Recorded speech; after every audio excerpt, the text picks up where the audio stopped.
But recently, I had an invitation to go to his house. In fact, that's where I was last weekend. That's why I wasn't here. I went to Gary's house last weekend. I'd never been there before.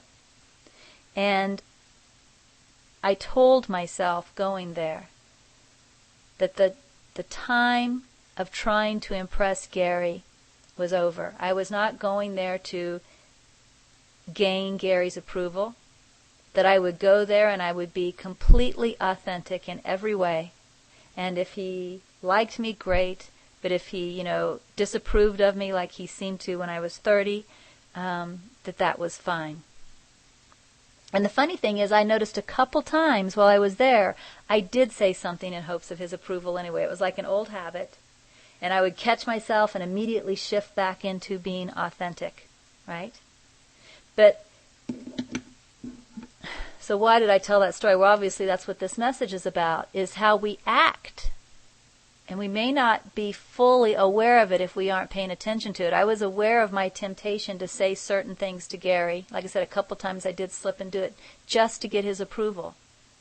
But maybe we aren't always fully aware of how we act. We act in a certain way around people in order to get their approval. And that's what Holy Spirit is talking about here. And he's saying the reason that we continue to act is because we know within ourselves that illusory approval is not the same as permanent, unconditional love.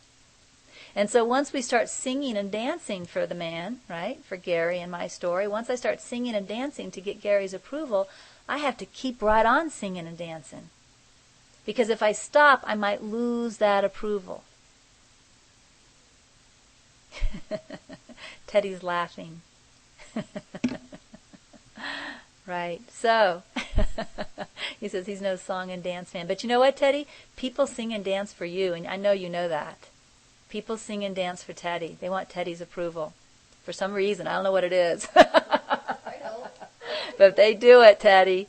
So, yeah, he knows. So this is something that's in us, that's probably in all of us, until we look at it and realize that this is what Holy Spirit is calling a great obstacle to awakening.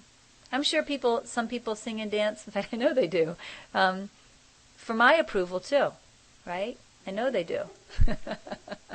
And so this is something all of us, if we're in hearing of this message, if we notice ourselves singing and dancing for someone's approval, we want to start giving our willingness to let go. But just like I did last weekend when I went to Gary's, I went there with the intention of not seeking his approval. That was my intention, because I'd done it, it seemed like I'd done it all my life. So I went there with the intention not to seek approval, simply to be authentic.